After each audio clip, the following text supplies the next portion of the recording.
فاتحہ۔ بسم اللہ الرحمن الرحیم الحمد للہ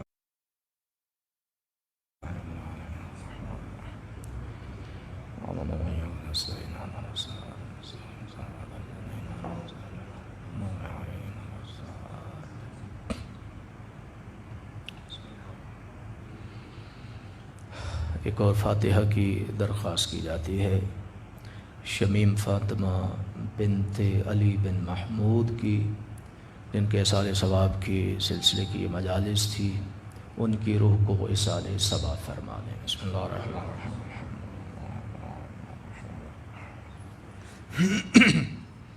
ایاک نعبد و ایاک نستعین اهدنا الصراط المستقیم صراط الذین انعمت علیہم غیر المغضوب علیہم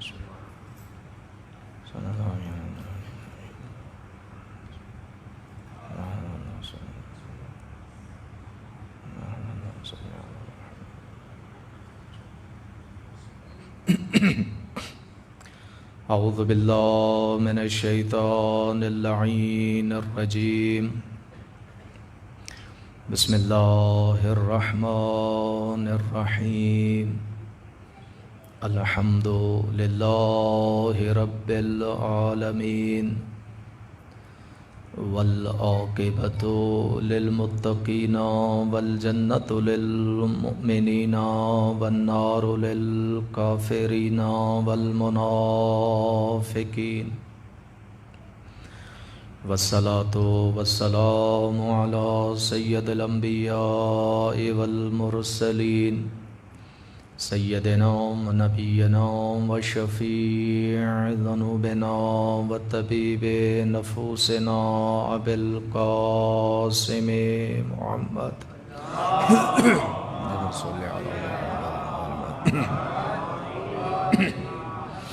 مع اہل بیتہ الطیبین الطاہرین المعصومین المنتجبین المنتخبین المظلومین، وَلَعْنَةُ اللَّهِ عَلَىٰ أَعْدَائِهِ أَجْمَعِينَ مِنْ يَوْمِنَا هَٰذَا إِلَىٰ يَوْمِ الدِّينِ وَبَعْدَ يَوْمِ الدِّينِ، أَمَّا بَعْدُ فَقَدْ قَالَ حق سبحانہ وتعالیٰ فِي مُحْكَمِ كِتَابِهِ الْكَرِيمِ، بسم اللہ الرحمن الرحیم، انما انت منذر ولکل قوم ہاد۔ صلوات صلی علی محمد۔ اگر جو لوگ دیواروں سے لگے ہوئے ہیں، اگر کوئی مسئلہ نہ ہو تو اگر چھوڑ کے آ جائیں فرش اعضاء، چونکہ بلا فصل کے ماننے والے ہیں اور ممبر سے فاصلے جو ہیں وہ اچھے نہیں لگتے، بلا فصل کے ماننے والے تھوڑا سا آگے آ جائیں تاکہ ایک ماحول بن جاتا ہے، ایک صلوات کا سہارا لیتے ہوئے بلند آواز سے اللہم صلی علی۔ اللہ آپ لوگوں کو سلامت رکھے، کوئی تکلیف دینا مقصود نہیں ہوتا، چونکہ اللہ کے رسول کا فرمان ہے کہ اپنی مجلسوں کو زینت دو میرے بھائی علی کے ذکر سے۔ تو جب علی کا ذکر جو ہے وہ زینت ہے، تو زینت کے سامان بکھرے ہوئے ہوں تو وہ زینت نہیں بنتی، اگر چیزیں سمٹی ہوئی ہوں ترتیب کے ساتھ ہوں تو وہ جگہ زینت بنتی ہے۔ لہٰذا تکلیف دینا مقصود نہیں ہوتا، جتنا آپ قریب ہوں گے ممبر سے اتنا فائدہ ہوگا، اس لیے کہ یہاں سے جو چیزیں آپ تک پہنچائی جاتی ہیں تو وہ آسانی سے آپ تک پہنچ جائیں، اور قریب ہو کے بات کرنے کا جو مزہ ہے وہ دور رہ کر بات کرنے کا مزہ نہیں ہے، نہ پڑھنے والے کو مزہ آتا ہے نہ سننے والے کو۔ بہرحال ایک صلوات پڑھ دے محمد و آل محمد۔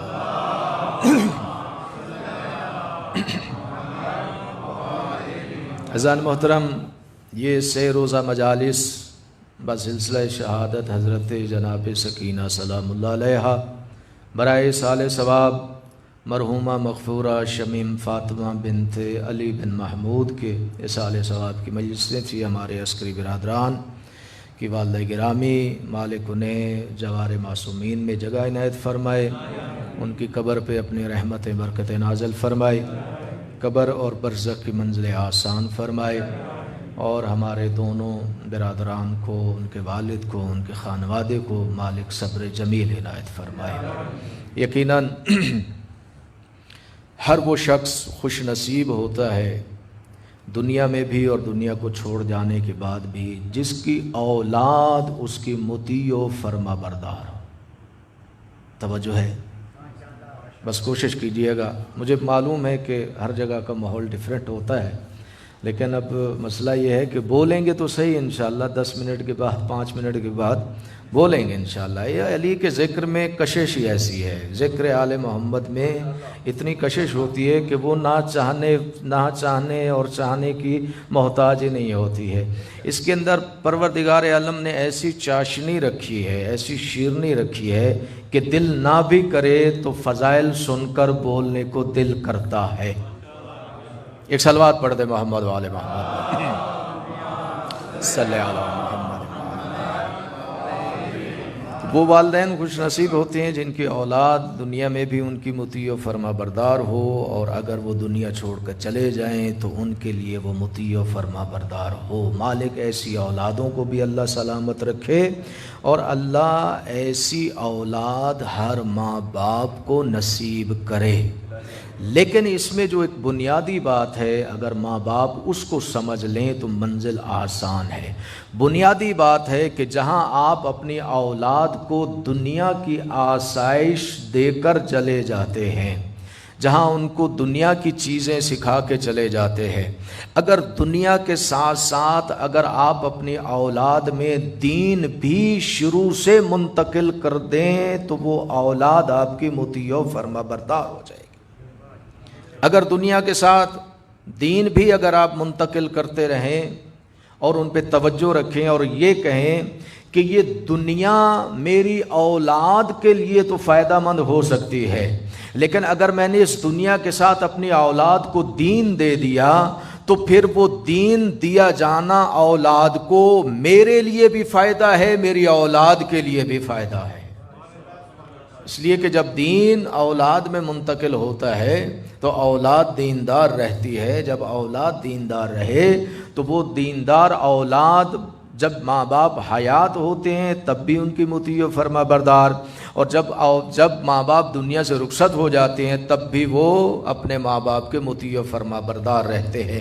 تو جہاں دنیا کی چیزیں سکھاتے ہیں، دنیا سکھاتے ہیں، دنیا میں زندگی گزارنے کے رنگ اور ڈھنگ سکھاتے ہیں، وہاں انہیں یہ بھی بتائیں کہ دنیا جیسے تیسے گزر جائے گی، چونکہ دنیا ہے عارضی، دنیا فانی ہے، فنا ہونے والی ہے، لہٰذا جو عارضی اور فنا ہونے والی شے ہے اس کے لیے جتنی محنت کرتے ہو، اے کاش کہ اتنی محنت یا اتنی محنت یا ہونی تو اس سے زیادہ چاہیے، اگر زیادہ نہیں تو کم سے کم اتنی محنت انہیں اس دنیا کے لیے بھی کر کے بتائیں جو ہمیشہ رہنے والی ہے، جو دنیا ہمیشہ رہنے والی ہے۔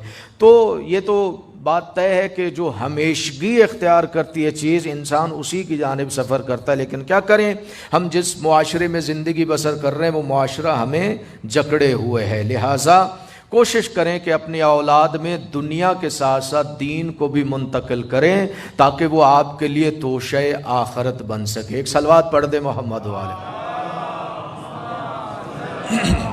محمد۔ بس چونکہ آج اسی سلسلے کی آخری مجلس ہے اور موضوع آپ کے ذہنوں میں ہوگا کہ مجلس امام حسین علیہ الصلوۃ والسلام کا مقصد کیا ہے۔ مقصد مجلس امام حسین میں نے کہا دو پہلو رکھتے ہیں، ایک پہلو ہے عبادت کا، اجر و ثواب کا، اور مجلس مقصد امام حسین کا دوسرا پہلو ہے کہ مجلس امام حسین مجلس ہدایت ہے۔ ہدایت کے سلسلے کی میں نے کہا نا کہ تفصیلاً اس کے اندر میں نہیں جا سکتا، نہ وقت ہے نہ اس کی گنجائش ہے۔ جو کچھ بھی بیان ہو رہا ہے وہ اجمال بیان ہو رہا ہے، اور اسی اجمال کی آج آخری کڑی آپ سماعت فرمائیں، زندگی باقی ملاقات باقی۔ کل تک بات پہنچی تھی کہ قرآن ہدایت کی کتاب ہے، توجہ ہے، قرآن کتاب ہدایت ہے، اور قرآن نے اپنے بارے میں خود بتا دیا پہلی منزل پہ سورہ بقرہ میں قرآن کہتا ہے بسم اللہ الرحمن الرحیم الف لام میم ذالک الکتاب لا ریب فیہ ھدی للمتقین۔ دنیا والوں میں بے عیب کتاب ہوں، منزہ کتاب ہوں، پاک کتاب ہوں۔ میرا کام کیا ہے؟ جب میں منزہ ہوں، پاک ہوں، تو میرا کام ہے کہ میں ہدایت کرتی ہوں، لیکن مجھ سے ہدایت ہر ایک نہیں لے سکتا۔ مجھ سے ہدایت وہی لے گا جو متقی ہوگا، مجھ سے وہی ہدایت لے گا جو متقی ہوگا۔ ممکن ہے کہ بعض دوستوں کے ذہنوں میں یہ سوال آ جائے مولانا جو متقی ہے اسے ہدایت کی ضرورت کیا ہے؟ جو متقی ہے اسے ہدایت کی کیا ضرورت ہے؟ وہ تو پہلے سے ہی، چونکہ ایک مفہوم جو بیان کیا جاتا ہے تقوی کا کہ جو متقی ہوگا وہ ہدایت یافتہ ہوگا، ایسا ہرگز نہیں، اس لیے کہ جو تقوی کی جو تعریف کی گئی ہے، جو تقوی کے لیے چیزیں بتائی گئی ہیں، وہ چیزیں ہر ایک انسان کو فائدہ نہیں پہنچا سکتی، ان کے لیے شرط ہیں، ان کے لیے کچھ شرائط ہیں۔ اگر ان شرائط سے وہ چیزیں انجام پذیر ہوں گی تو پھر انسان صاحب تقوی کہلائے گا۔ توجہ رکھیے گا۔ اب ان چیزوں میں قرآن چونکہ کتاب ہدایت ہے، ان چیزوں میں، اور قرآن کہتے ہیں کہ میں جو متقی ہوگا اس کی ہدایت کروں گا، تو میں اب چونکہ زیادہ اس کی تفصیل میں نہیں جاتا، بس ایک جملہ کہہ کے میں آگے بڑھ جاتا ہوں۔ قرآن کہنا یہ چاہتا ہے کہ میں کتاب ہدایت ہوں، میں ہدایت کروں گا ہر اس شخص کی ہدایت کروں گا جو متقی ہوگا، لیکن دنیا کی نگاہوں میں متقی ہونے کا معیار اور ہے، مجھ اللہ کی کتاب کے پاس متقی ہونے کا معیار یہ ہے کہ میں اللہ کی کتاب اسے متقی مانتا ہوں جس کا امام المتقین ہو۔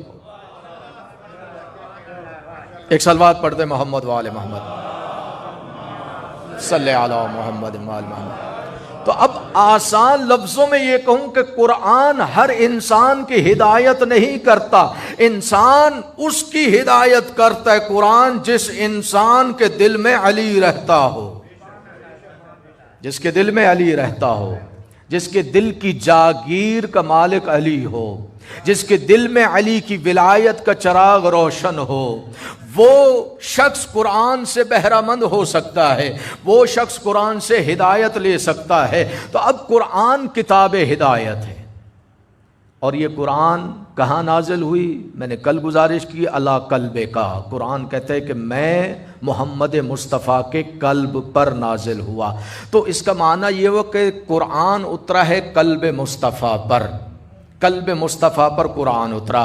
کل میں نے گزارش کی تھی کہ جیسے قرآن کتاب ہدایت ہے، ویسے زہرا کا لال بھی ہادی امت ہے، ویسے حسین ابن علی بھی ہادی ہے، ویسے حسین ابن علی بھی دنیا میں ہدایت کا فریضہ انجام دینے کے لیے آیا ہے۔ اور اس کے لیے میں نے اللہ کے رسول کا ایک فرمان پیش کیا تھا کہ اللہ کے رسول نے یہ ارشاد فرمایا، دنیا والو میرے حسین کی عظمت کو پہچاننا ہے تو رشتے سے نہ پہچانو، اس کے مرتبے سے پہچانو۔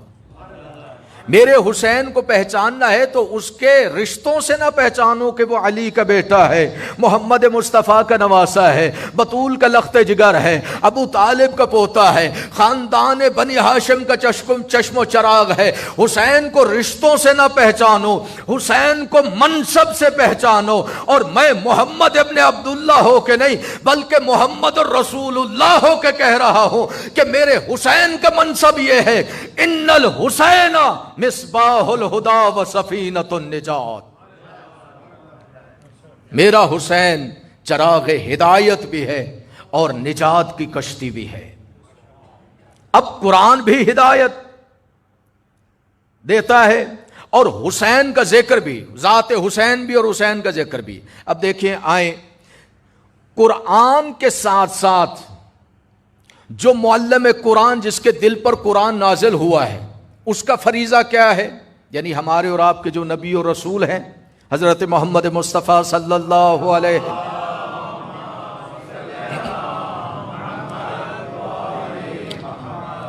ان کا فریضہ کیا ہے؟ وہ بھی تو کائنات میں ہاتھی بن کر آئے ہیں نا۔ میرے اور آپ کے رسول جو ہے مسلمانوں کے رسول جو ہیں، کلمہ پڑھنے والوں کے جو رسول ہیں جنہیں محمد عربی کہا جاتا ہے، وہ بھی تو دنیا میں ہدایت کے لیے آئے نا، ہادی بن کر آیا ہے نا۔ تو محمد مصطفیٰ صلی اللہ علیہ وآلہ وسلم کے حوالے سے قرآن میں سورہ جمعہ میں پروردگار عالم کہہ رہے کہ دنیا والوں میرے محمد کے مقام و مرتبے کو سمجھو کہ میرا محمد کن بلندیوں پر ہے۔ اور پھر اسی سورہ جمعہ کی اس آیت میں اللہ نے اپنے محبوب کے جو فریضے ہیں ان فریضوں کے اوپر تھوڑی سی گفتگو کی ہے۔ اب آیت یہ کہتی ہے بسم اللہ الرحمن الرحیم، هو الذی بعث فی الامیین رسولا منہم یتلو علیہم آیاتہ۔ توجہ رکھیے گا، قرآن جب سنا جائے تو قرآن سن کر اس پہ سبحان اللہ کہنا بھی عبادت ہے۔ ایک صلوات پڑھے محمد والے محمد پر۔ هو الذی بعث فی الامیین رسولا منہم یتلو علیہم آیاتہ۔ میرے رسول کا پہلا فریضہ یہ ہے قرآن کی تلاوت کرنا، آیتوں کی تلاوت کرنا، یہ فریضہ ہدایت ہے محمد مصطفیٰ کا۔ یتلو علیہم آیاتہ ویزکیہم، اور انسانیت کا تزکیہ کرنا یہ دوسرا فریضہ ہے محمد مصطفیٰ کا، چونکہ محمد ہادی امت ہے، محمد رہنما ہے۔ توجہ ہے عزیزان محترم، آیتوں کی تلاوت کرنا، تزکیہ کرنا، وَيُعَلِّمُهُمُ الْكِتَابَ وَالْحِکْمَةَ، کتاب اور حکمت کی تعلیم دینا۔ توجہ رکھیے گا، اب مجھے نہیں معلوم کہ قرآن مسلمانوں کی سمجھ میں کتنا آتا ہے کتنا نہیں آتا، یہ میرا معاملہ نہیں ہے، یہ وہ خود طے کریں کہ قرآن کو کس حد تک سمجھا جانا چاہیے، کتنا سمجھے کتنا نہیں سمجھے۔ قرآن تو اللہ کے رسول کا یہ فریضہ بتا رہا ہے کہ وہ دنیا میں آیا ہے تعلیم دینے کے لیے، تو پھر یہ کیسے ممکن ہے کہ جو آیا ہو تعلیم دینے کے لیے اور وہ خود پہلی منزل پر جاہل ہو؟ توجہ نہیں فرما رہے آپ بھائی، آیا تو وہ قرآن، وہ آیا تو تعلیم دینے کے لیے۔ مجھے یہ بتائیں جو خود تعلیم دینے کے لیے آیا ہے تو کیا تعلیم دینے والا جاہل ہو سکتا ہے؟ اگر وہ نعوذ باللہ من ذالک جاہل ہے، جیسے کہ مسلمانوں نے ایک عقیدہ بنایا ہوا ہے، میں نے کہا نا مجلس حسین، مقصد مجلس حسین ہدایت ہے، دنیا والو آؤ، ہدایت کا باب حسین نے کھول دیا، ہدایت کا باب حسین نے کھول دیا ہے۔ اب ہدایت لینی ہے تو پاؤں میں جو زنجیریں ہیں تعصب کی، آنکھوں پہ جو پٹی بندھی ہوئی ہے گروہوں کی، ان پٹیوں کو کھولو، ان زنجیروں کو کھولو۔ جب تک حسین کی بارگاہ میں نہیں آؤ گے تب تک ہدایت نہیں ملے گی۔ آؤ تو صحیح، ایک دفعہ چل کر تو آؤ، حسین کی بارگاہ میں آؤ، پھر حسین کی بارگاہ میں دیکھو کہ تمہیں ہدایت ملتی ہے کہ نہیں ملتی۔ یہ عقیدہ بنایا گیا ہے کہ معاذ اللہ جب فرشتہ لے کر آیا وہی پہلی وہی جب اللہ کے رسول پر آ رہی ہے اور فرشتہ کہہ رہا ہے اقرا، بے جبری کہنا اقرا پڑھیے، اور سامنے سے کیا جواب آ رہا ہے کہ مجھے پڑھنا ہی نہیں آتا، نعوذ باللہ من ذالک۔ اب ذرا سوچیے گا یہ بات کہاں جا رہی ہے، توجہ، یہ بات کہاں جا رہی ہے، یہ الزام کا رخ کس طرف ہے؟ آپ نے عجلت میں تو سامنے محمد مصطفیٰ کو رکھا ہے، لیکن یہ نہ سمجھا کہ یہ آپ کی عجلت پسندی میں جو آپ نے تیر چلایا ذات مصطفیٰ کی جانب، وہ تیر کا نشانہ کون کون بن رہا ہے؟ بھائی محمد مصطفیٰ کے پاس وہی بھیجنے والی ہستی کون؟ خود بخود تو فرشتہ وہی لے کر نہیں آیا نا، کسی نے بھیجا ہے تو آیا ہے۔ تو بھیجنے والے کو عالمین کا رب کہتے ہیں، جو وہی لے کر آیا اسے روح الامین کہتے ہیں، اور جس کی جانب وہی آ رہی ہے انہیں رحمت للعالمین کہا گیا۔ تو اب کیسے ممکن ہے کہ اللہ جو پیغام دے کے بھیج رہا ہے، وصول کرنے والا کہہ رہے کہ میں اس پیغام کو وصول ہی نہیں کر سکتا؟ یہ ممکن ہی نہیں ہے۔ بات کل اتنی ہے کہ چونکہ یہ طے کر لیا گیا ہے منافقین کی جانب سے کہ قدم قدم پر ہم نے محمد میں نقائص پیش کرنے ہیں، قدم قدم پر محمد مصطفیٰ کی ذات میں نقائص رکھنے ہیں، تاکہ دنیا والے حقیقت میں محمد مصطفیٰ کا مقام نہ سمجھ سکیں۔ یعنی ذات محمد میں تحریف رکھنی ہے، ذات محمد میں نقائص رکھنے ہیں، اس لیے کہ جتنا ناقص محمد پیش کریں گے اتنا اپنے مشن میں کامیاب ہوتے چلے جائیں گے۔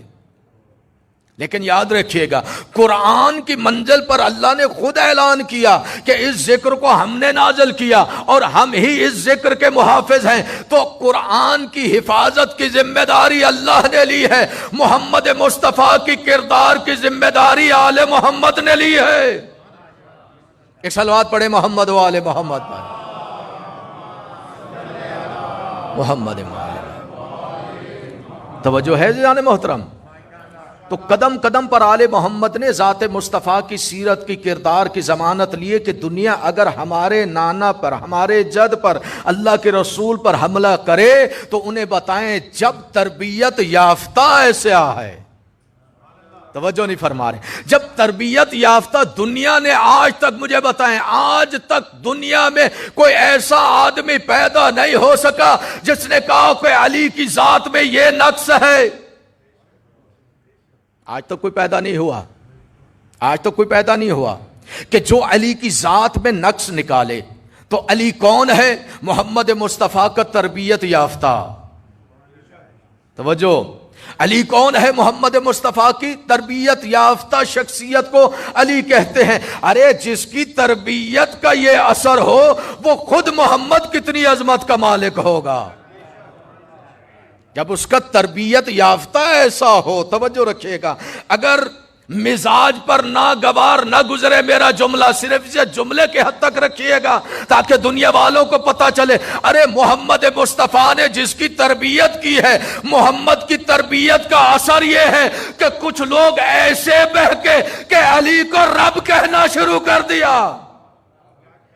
میں نے پہلے کہا تھا یہ جملہ سخت ہے، میں نے کہا اسے اپنے ذہنوں پر لیجئے گا نہیں، صرف جملے کی حد تک رکھیے گا۔ یہ تربیت محمد مصطفیٰ کا اثر ہے کہ تم میرے علی کو کیا سمجھتے ہو، جس کی تربیت محمد کر دے دنیا اس علی کو نہیں سمجھ سکتی کہ لباد بشریت میں ہے، لیکن اس کے باوجود بھی اسے رب کہہ رہے ہیں۔ وہ محمد مصطفیٰ خود کتنی عظمتوں پر فائز ہوگا، کن بلندیوں پر ہوگا۔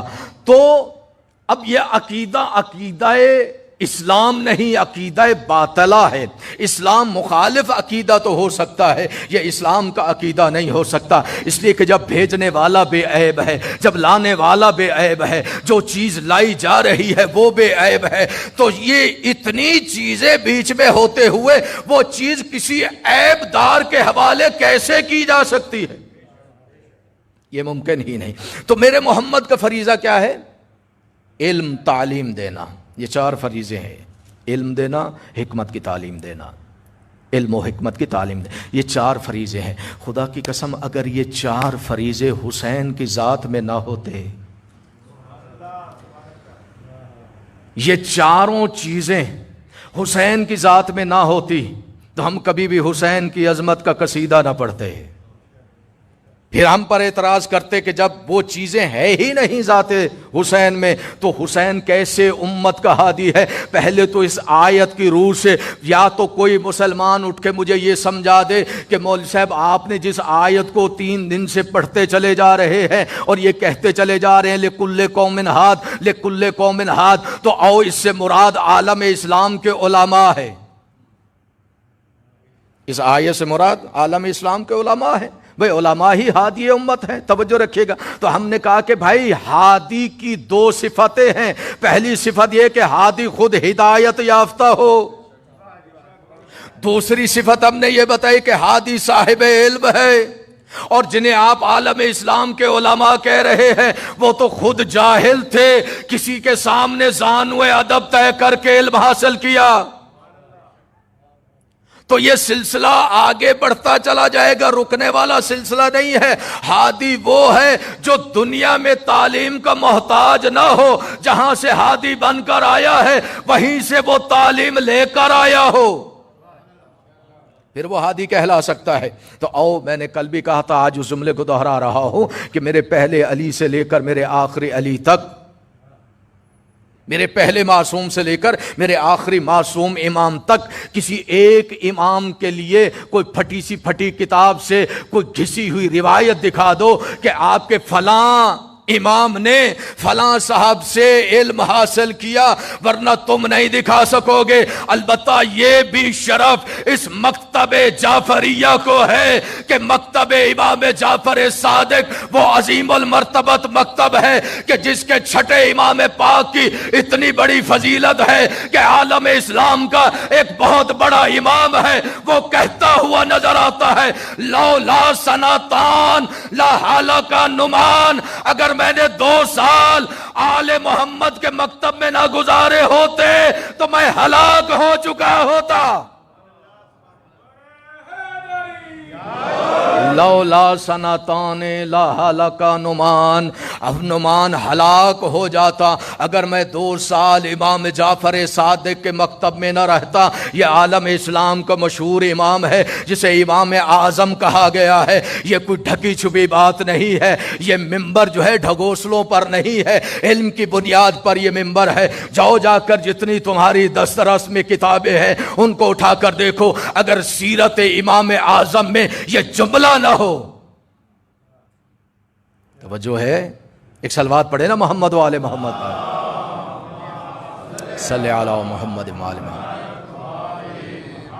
یعنی دنیا کا جو پہلا بڑا امام ہے وہ میرے چھٹے امام کا شاگرد ہے، اور شاگرد بھی اس انداز سے کہ وہ خود اقرار کر رہا ہے کہ اگر میں نے 2 سال امام صادق کے مکتب میں نہ گزارے ہوتے تو میں ہلاک ہو گیا تھا۔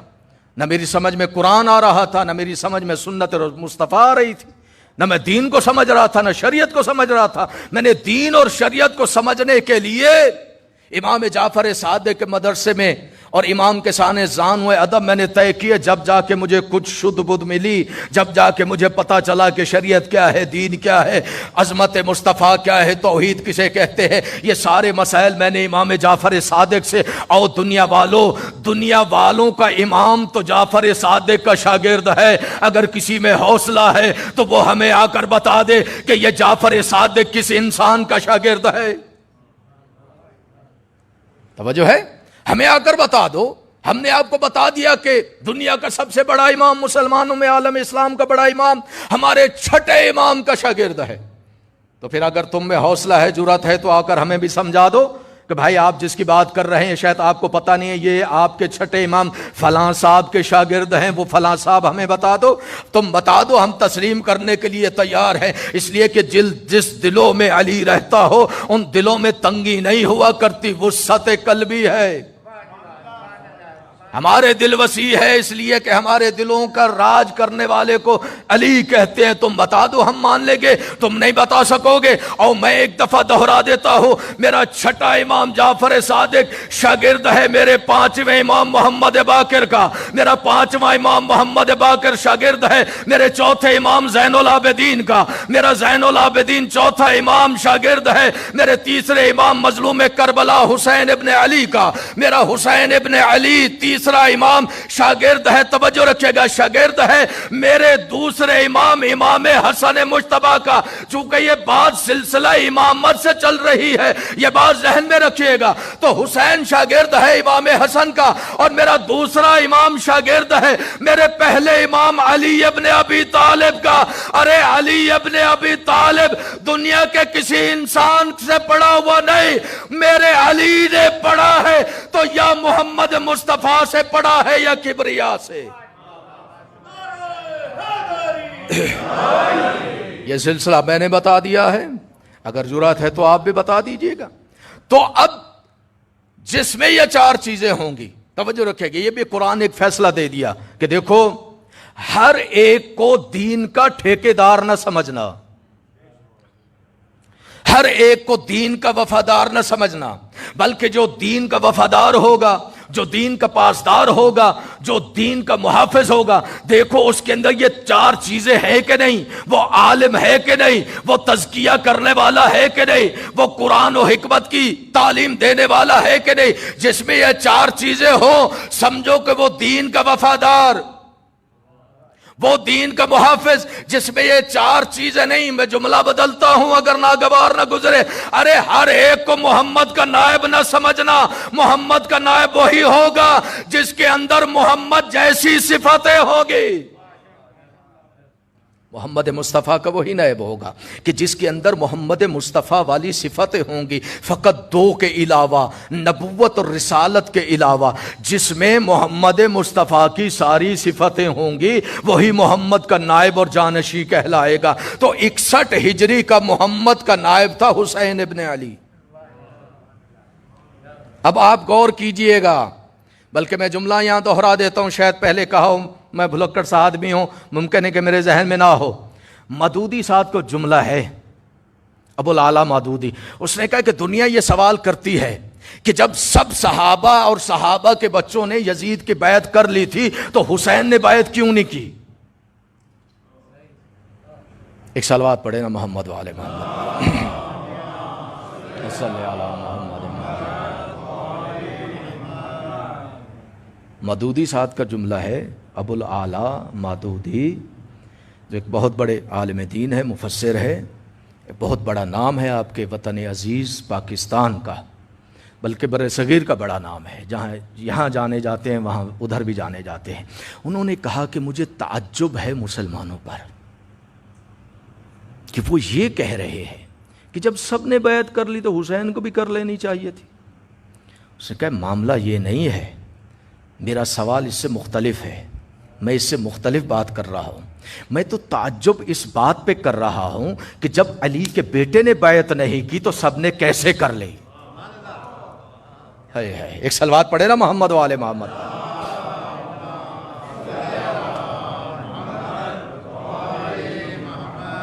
اب آپ باریکی سمجھیے گا، اس لیے کہ سب نے بیعت کر لی تھی، حسین نے بیعت نہیں کی، تو بھائی جب سب نے بیعت کر لی تھی تو یزید کا اب کیا جاتا ہے اگر حسین بیعت نہ کرے؟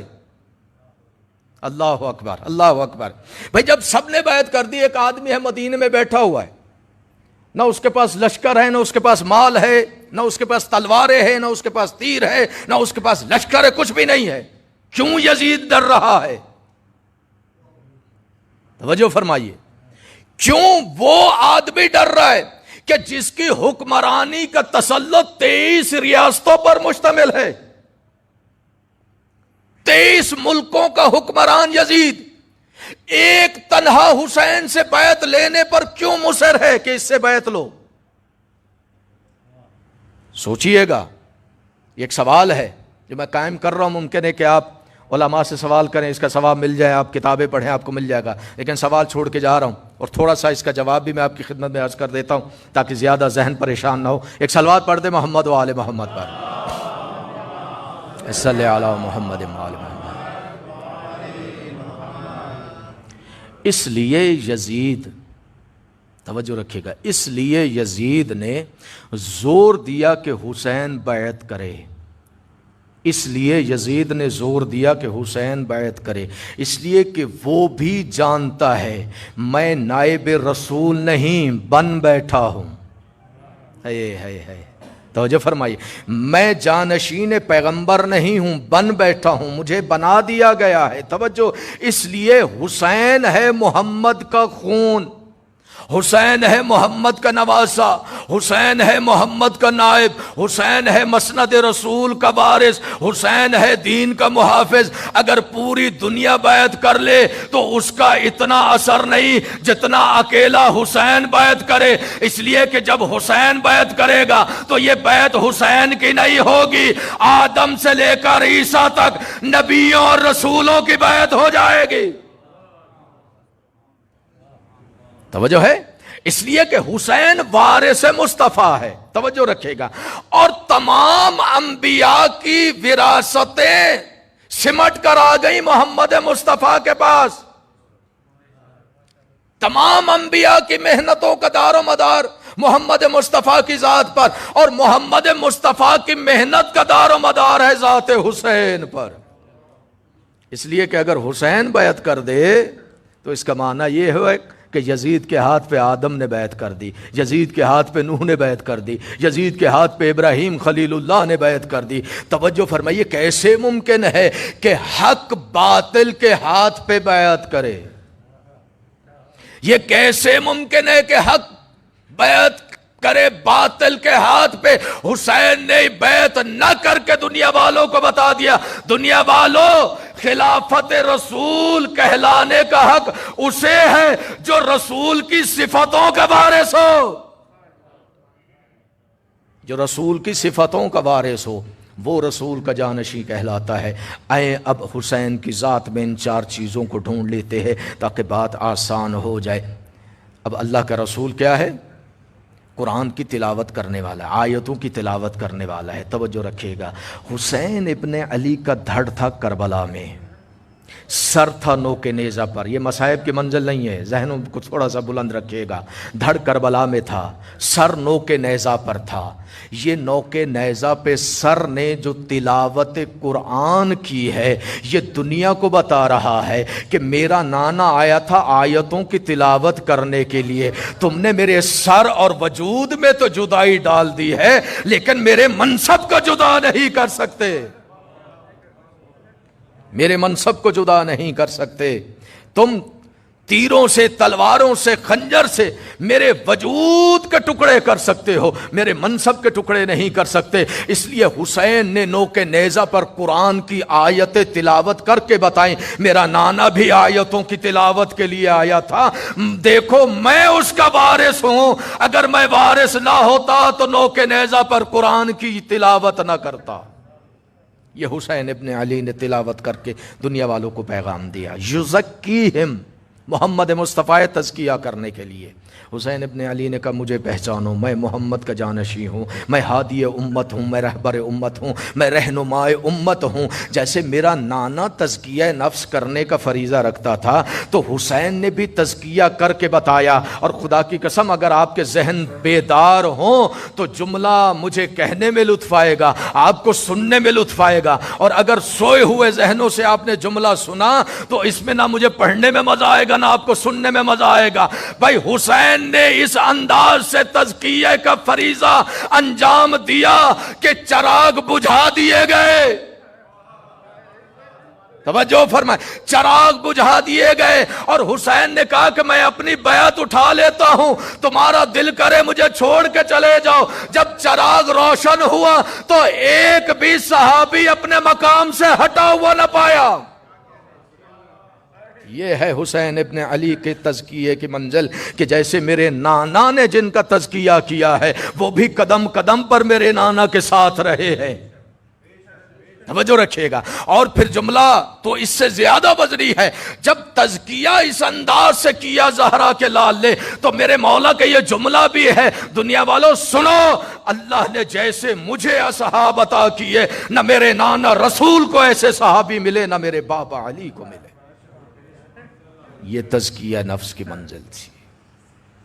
اور تعلیم کا یہ اثر ہوا کہ جہاں کئی ہزار یا لاکھوں لوگ قتل کرنے کے لیے جمع تھے، وہاں حسین کی تعلیم کا اثر یہ ہوا کہ ایک شخص پشیماں ہوا، جس کے لیے حسین نے ایک رات کی مہلت مانگی کہ دیکھو حسین کی تعلیم کا اثر دیکھنا ہے تو ذرا آج کی رات روکو جنگ کو، کل میں بتاؤں گا میری تعلیم کا اثر کیا ہوگا۔ حسین نے اس انداز سے تعلیم کا فریضہ انجام دیا کربلا کی سرزمین پہ کہ وہ جس نے پہلی منزل پر حسین کو آ کے روک دیا تھا، جس نے پہلی منزل پر علی کی بیٹیوں کی آنکھوں میں آنسو لے کر آیا تھا، اس انداز سے حسین نے فریضہ تعلیم کو انجام انجام دیا سرزمین کربلا پر کہ جب دیکھا نا تعلیم کے اثر نے، اور اس اثر نے جب حر کے وجود میں اپنا اثر ڈالنا شروع کر دیا تو حر تڑپ اٹھا، حر تجھ سے بڑا ظالم کوئی نہیں ہے،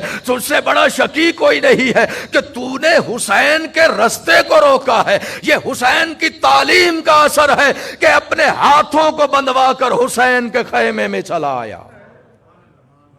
یہ حسین کی تعلیم کا اثر ہے، یہ حسین کی حکمت عملی ہے کہ وہ لشکر کا سردار جو حسین کا گلا کاٹنے کے لیے آیا تھا، اس کے اندر ہدایت لینے کے چراغ جلے ہوئے تھے، بس ان کو مزید جلانا تھا اور اس کی روشنی دینی تھی اور اسے مزید روشن کرنا تھا۔ حسین نے اپنی تعلیم اور حکمت سے ان چراغوں کو روشن کر کے حر کو جہنم سے نکال کر راہی جنت بنا دیا۔ تو مجلس بھی ہدایت ہے، ذات حسین بھی کائنات میں ہادی ہے، ذات حسین بھی کائنات میں ہادی ہے، اس لیے کہ امام حسین نے ہادی بن کر بتا دیا ہے کہ دیکھو اگر میں ہادی نہ ہوتا تو حر کبھی بھی جہنم سے نکل کر جنت میں نہ آتا۔ توجہ ہے جنان محترم؟ تو قرآن کتاب ہدایت، ذات حسین ہادی امت۔ ظاہر ہے اب اس کائنات میں جو ہادی ہے ہماری اس موجودہ دور میں، چونکہ قوم موجود ہے تو موجودہ دور میں جو ہادی ہے اسے صاحب الامر کہتے ہیں، اسے صاحب الامر کہتے ہیں، اور جو صاحب الامر ہے وہ بھی اولاد حسین سے ہے۔ گویا کہ حسین ابن علی نے ہدایت کا ایسا اہتمام کیا اور اس انداز سے امت کی ہدایت کی کہ اللہ نے کہا حسین تیری ہدایت کرنے کا رنگ ڈھنگ مجھے اللہ کو اتنا پسند آیا کہ اب قیامت تک جو ہادی ہوں گے وہ تیری نسل سے ہوں گے، تیری نسل سے ہوں گے۔ اب میں نے ہادیوں کو تیری نسل کی طرف منتقل کر دیا۔ اب کربلا کے بعد سے لے کر جتنے بھی ہادی امت ہے وہ سارے کے سارے حسین ابن علی کے بیٹے ہیں۔ تو مجلس حسین ہدایت ہے، کس انداز سے کہ حسین کے ہر بیٹے نے فریضہ ہدایت کو اس انداز سے نبھایا ہے کہ دنیا کہہ نہیں سکتی کہ کسی وقت بھی ہمیں ہدایت لینی تھی لیکن ہماری ہدایت کرنے والا کوئی نہیں تھا۔ ایک واقعہ آپ کے حوالے کرتا ہوں اور بات کو تمام کر دیتا ہوں۔ ایک شخص ہے، اب یہ کچھ واقعات کچھ ائمہ کی زندگی میں سیم ہے، یعنی اگر 7ویں یا 8ویں امام کی زندگی میں واقعہ ملتا ہے تو وہ 9ویں اور 10ویں امام کی زندگی میں بھی اسی طرح سے ملتا جلتا واقعہ ملتا ہے۔ ایک عیسائی شخص ہے، وہ کیا کرتا ہے جب بھی وہ ہاتھ بلند کرتا تھا نا آسمان کی جانب تو بارش برسنا شروع ہو جاتی تھی، بارش برسنا شروع ہو جاتی تھی۔ اس نے کہا میاں اگر تمہارے ہاں بھی کوئی ترم خان ہے اپنی زبان میں تو لاؤ ذرا میرا مقابلہ کرو، تمہارا دعویٰ ہے کہ تمہارا دین سچا ہے، تمہارا مذہب سچا ہے۔ اب اس وقت کا جو خلیفہ تھا، بادشاہ تھا، اس نے علماء اسلام کو آگے کیا کہ ذرا اس کے سوالوں کے جواب دو۔ وہ سارے کے سارے عالم اسلام کے علماء اس کے سامنے خاموش ہو گئے، اس کے سامنے خاموش ہو گئے۔ اب خاموشی دیکھ کر خلیفہ وقت کے چہرے پر ہوائیاں اڑنے لگی، مایوسی نے ڈیرے ڈالنے شروع کر دیے، یا کسی کہنے والے نے کہا بادشاہ سلامت، ان علماء سے کچھ حاصل ہونے والا نہیں ہے، اسے بلا جو رسول کا وارث ہے۔ توجہ فرمائیں، انہیں بلاؤ جو مسند رسول کا وارث ہے، انہیں بلاؤ جو علم رسول کا وارث ہے، انہیں بلاؤ جو جانشین پیغمبر ہے۔ تم تو بنے ہوئے ہو،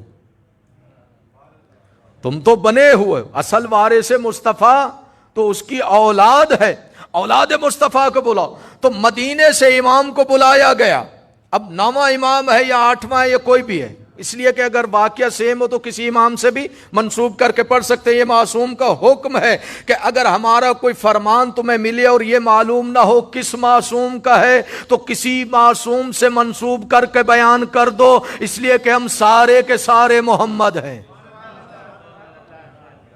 مدینہ سے معصوم کو بلوایا گیا، امام نے کہا کہ کیا معاملہ؟ کا حضور اس نے تو ناک میں دم کر دیا، بھولی بھالی مسلمان، تو تو اسے دیکھ کر اپنے ایمان سے ڈگمگا رہی ہے، اسلام سے ڈگمگا رہی ہے۔ کہا اس کا معاملہ کیا ہے؟ اس نے کہا کہ وہ سامنے کھڑے ہیں حضور، آپ پوچھ لیے۔ کہا کیا معاملہ ہے؟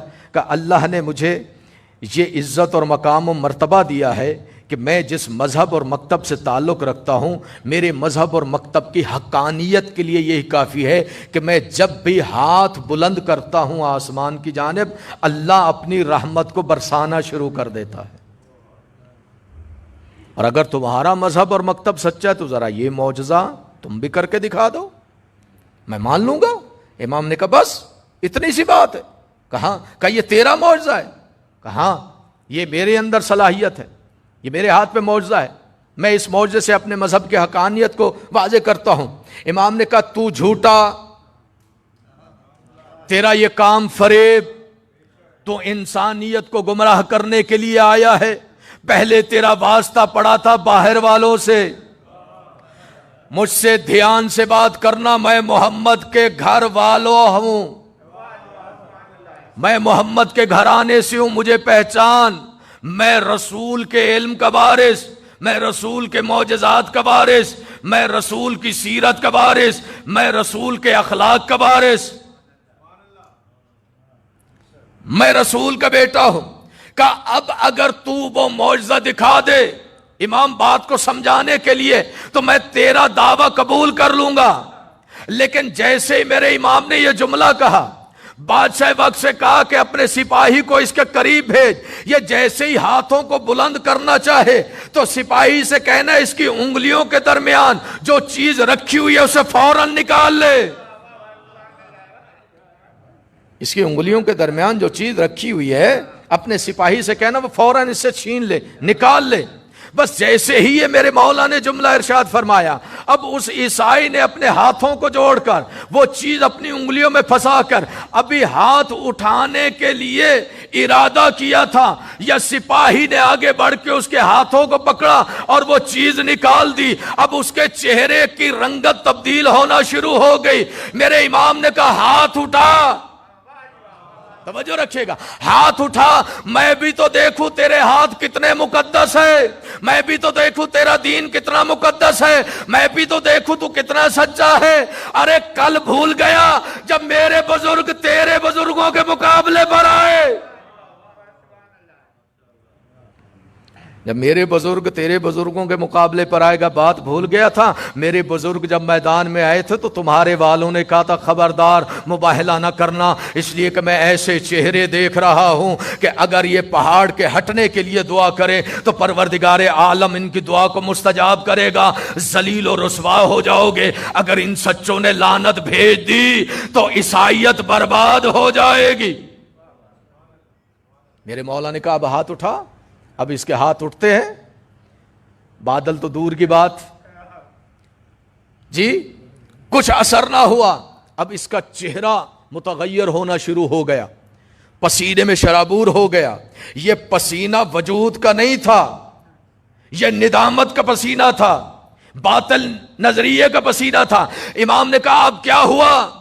کہ سمجھ میں نہیں آ رہا۔ کہ تیری سمجھ میں کیسے آئے گا؟ تو اتنے دنوں سے جو دھوکہ دے رہا ہے، اصل میں تیرا کمال نہیں، وہ جو تو دعا کے لیے ہاتھ بلند کرتا ہے اور تو جو اپنی انگلیوں میں جو چیز رکھتا ہے، یہ اس چیز کا اثر ہے،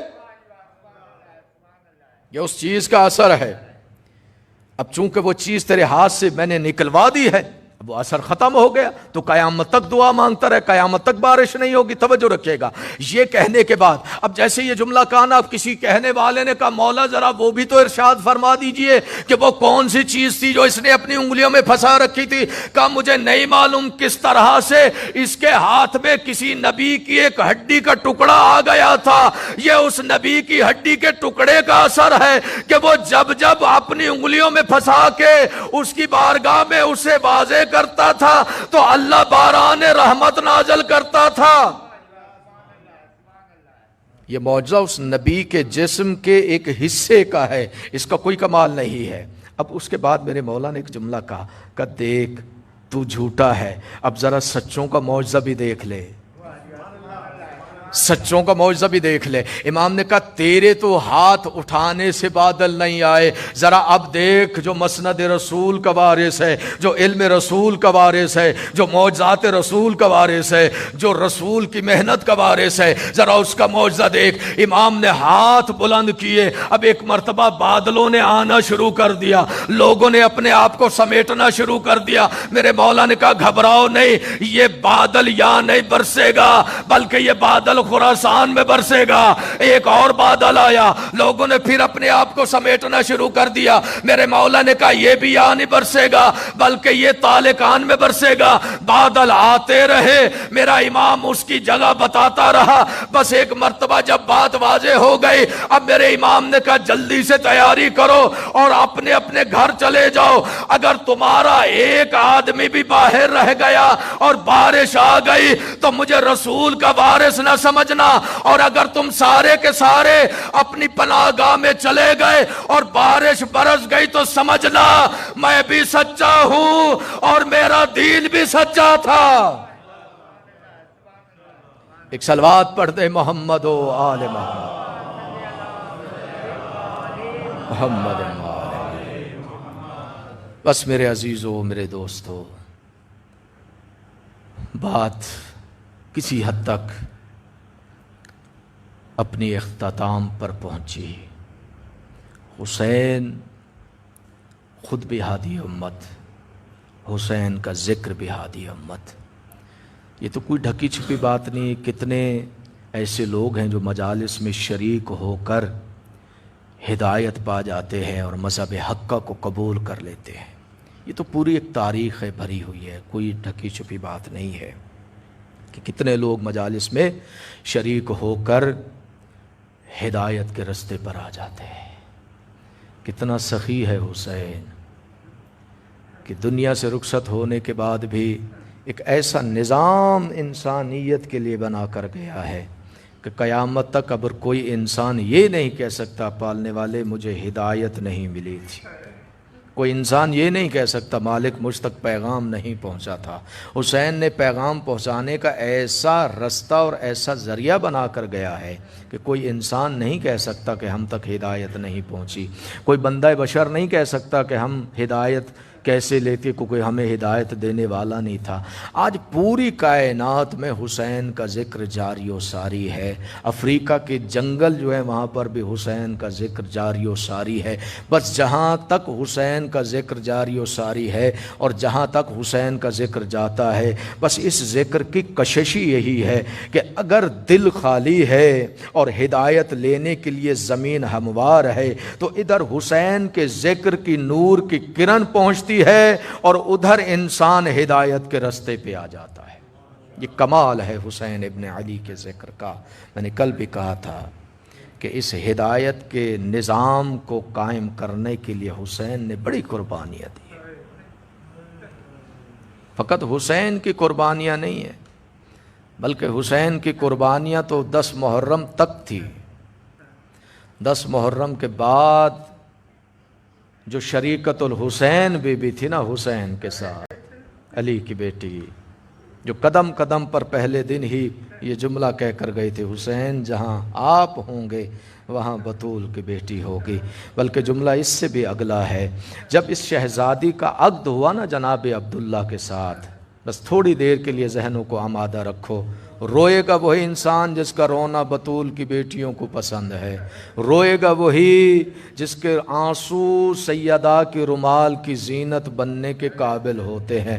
ہر آنکھ حسین کو رو نہیں سکتی, اور یہ بھی ضروری نہیں ہے کہ وہ شیعہ گھر میں پیدا ہو اور اس کا رونا حسین کی ماں کو پسند ہو, ممکن نہیں ہے. یہ بات بھی نہیں ہے. بس جس پہ حسین کی ماں راضی ہو جائے, جس کے آنسوؤں کو وہ شرف قبولیت عطا کرے, بس اسی آنکھ سے آنسو بہتے ہیں. کوشش کیا کرو کہ مصائب کی منزل میں اپنے آپ کو اتنا تیار کیا کرو کہ ادھر حسین کے مصائب شروع ہوں, ادھر آپ کی آنکھیں باوضو ہونا شروع ہو جائیں.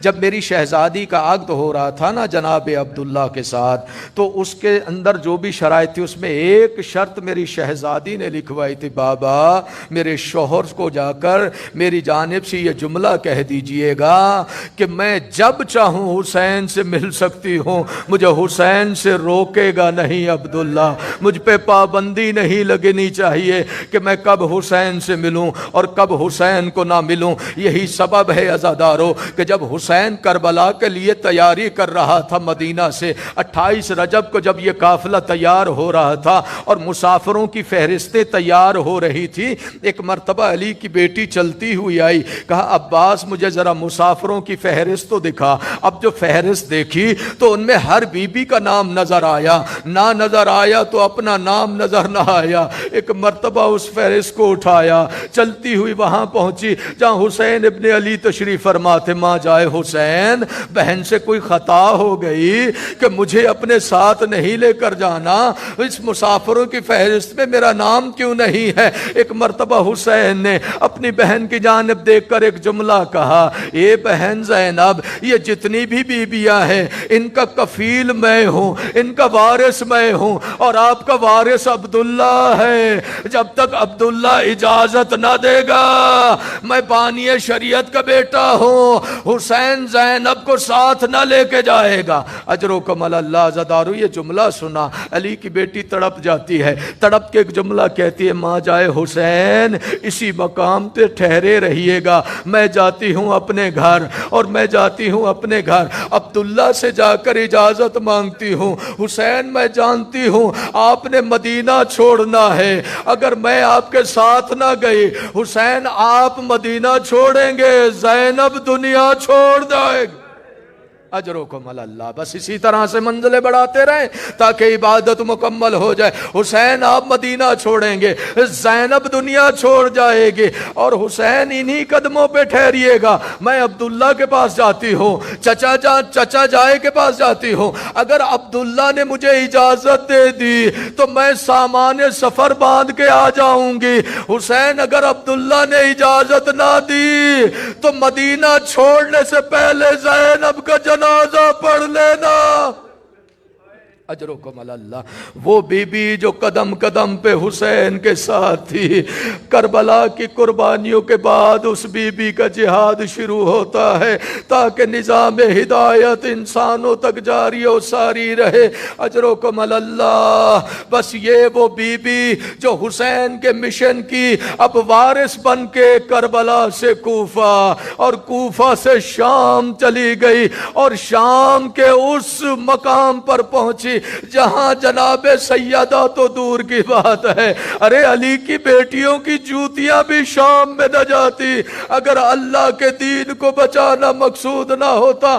اسی لیے تو سید سجاد پوری زندگی خون روتا رہا اور شام کے ظلم یاد کر کر کے روتا رہا۔ اجرکم اللہ، بس سیدہ جب شام پہنچی ہے نا، بس ایک جملہ سنو، مجھے اجازت دے دو۔ ایک صحابی رسول ہے جس کا نام سہل ہے، سہل کہتے ہیں کہ میں گیا ہوا تھا فلسطین میں زیارت کے لیے، کعبۃ اللہ کی، بیت المقدس کی، کہتے میں زیارت کر کے واپس آ رہا تھا، جیسے ہی میں دمشق میں پہنچا تو مجھے دمشق کے حالات بڑے عجیب و غریب نظر آئے، اس لیے کہ دمشق کو سجا ہوا میں نے پایا، لوگوں نے زرق برق لباس پہنے ہوئے تھے، یا میرے کانوں تک صدا آئی کہ کہیں سے شادیانے بج رہے تھے خوشی کے۔ ایک مرتبہ سال کہتے ہیں میں نے آگے بڑھ کر ایک شامی کے کندھے پہ ہاتھ رکھ کے پوچھا، اے شامی بتا، میں مسلمان ہوں، جہاں تک میرا علم ہے اس موسم میں کوئی ایسی عید نہیں ہے، کوئی ایسی خوشی نہیں ہے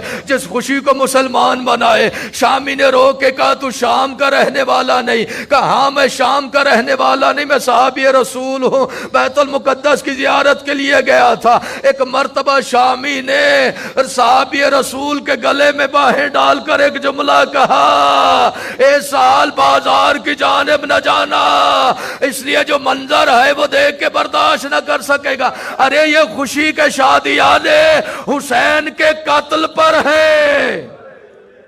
اجرکم اللہ۔ اے سہل شام کے بازار میں حسین کا سر نوکے نیزہ پر ہے، اور سہل فقط نوکے نیزہ پر حسین کا سر نہیں، بلکہ حسین کی مخدرات، نبی کی نواسیاں، علی کی بیٹیاں، زہرا جائیاں، ارے بغیر چادر و مکنا ہاتھ پسے گردن بندھے ہوئے ہیں، لوگ پتھر مار کر یہ کہہ رہے باغی کی بہنیں آ گئی، انہیں پتھر مارو کہ انہوں نے ہمارے آقا کے خلاف بغاوت کی تھی۔ سال کہتا ہے اللمان والحفیظ قیامت کیوں نہ آ گئی اس منظر سے پہلے کہ میں یہ منظر نہ دیکھتا۔ سال کہتے ہیں جیسے میں بازار حمیدیہ کا رخ کیا، میں نے دیکھا ہر طرف سے بھیڑ ہے، لوگ خوشی سے ناچ رہے ہیں، چھتوں پر لوگ ہیں، چھتوں پر عورتیں ہیں، اور سال کہتے ہیں میں نے ایک عجیب منظر دیکھا، اگر لوگ چھتوں پر ہوتے تو یہ قابل برداشت تھی،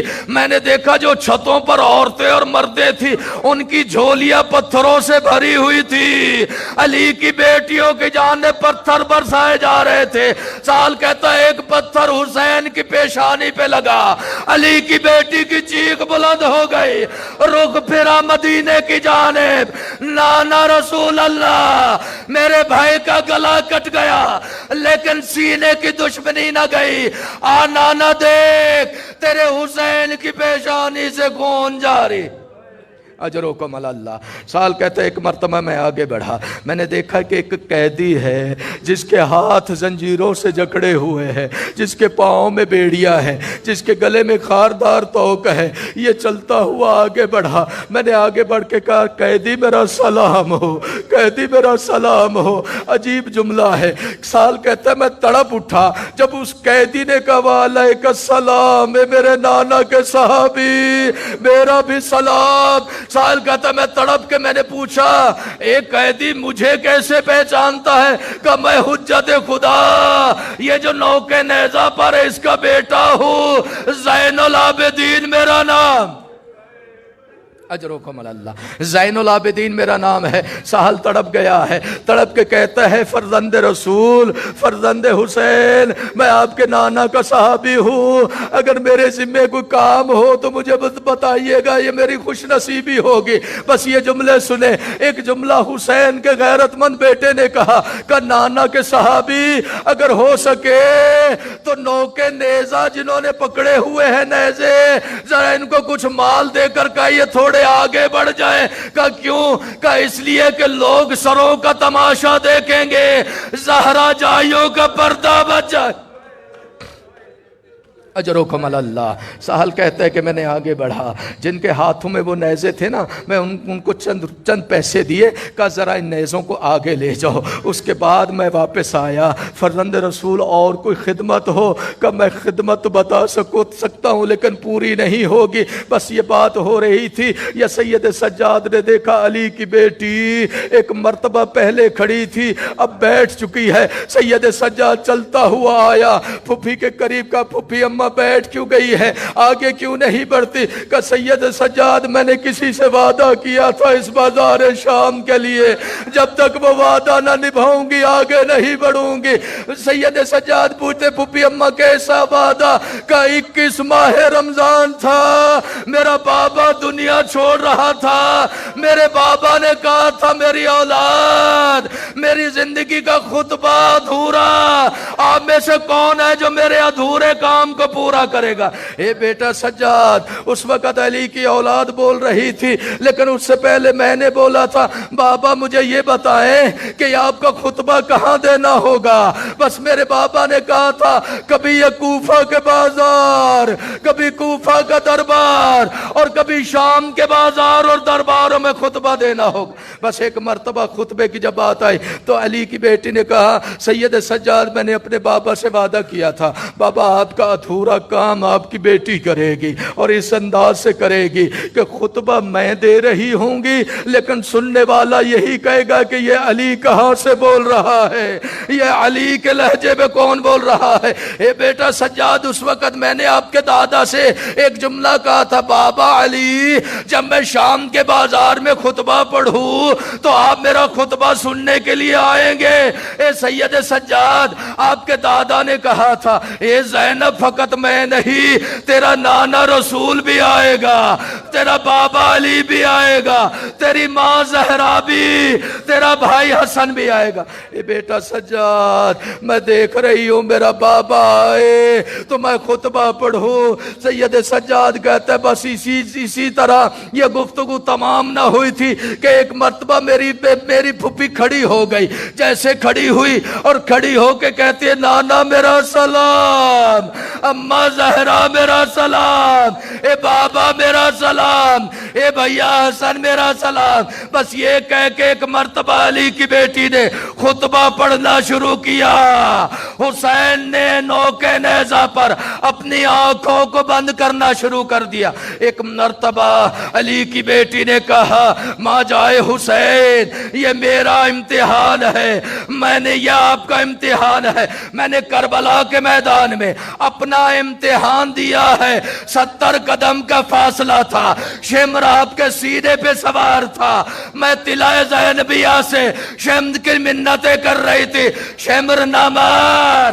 میری ماں نے چکیا پیس پیس کے پالا، نو کے نیزہ سے صدائی، زینب یہ حالت حسین سے نہیں دیکھی جا رہی۔ علی کی بیٹی نے کہا، آپ امام ابن امام ہے، یہ آپ کا امتحان ہے، میں کیا کروں؟ علی کی بیٹی نے کہا، ماں جائے حسین، آپ نو کے نیزہ پہ قرآن پڑھے، لوگ آپ کا قرآن سنیں گے، آپ کی بہن کا خطبہ اور پردہ رہ جائے۔ اللہ لعنت اللہ علی القوم الظالمین۔ پروردگارہ تجھے واسطہ محمد و آل محمد کی عظمت کا ہماری یہ مختصر عبادت اپنی بارگاہ میں قبول فرما۔ میرے مالک تجھے واسطہ محمد و آل محمد کی عظمتوں کا اس ذکر کو جو مسلسل 3 دن بارگاہ امام حسین میں پیش ہوتا رہا، بارگاہ سیدہ میں پیش ہوتا رہا، میرے مالک اس ذکر کا ثواب، ان مجالس کا ثواب، نظر و نیاز کا ثواب بحق محمد و آل محمد، حاضرین کے تمام مرحومین اور بالخصوص ہمارے علی بھائی جاوید بھائی کی والدہ شمیم فاطمہ کے نام اعمال میں درج فرما۔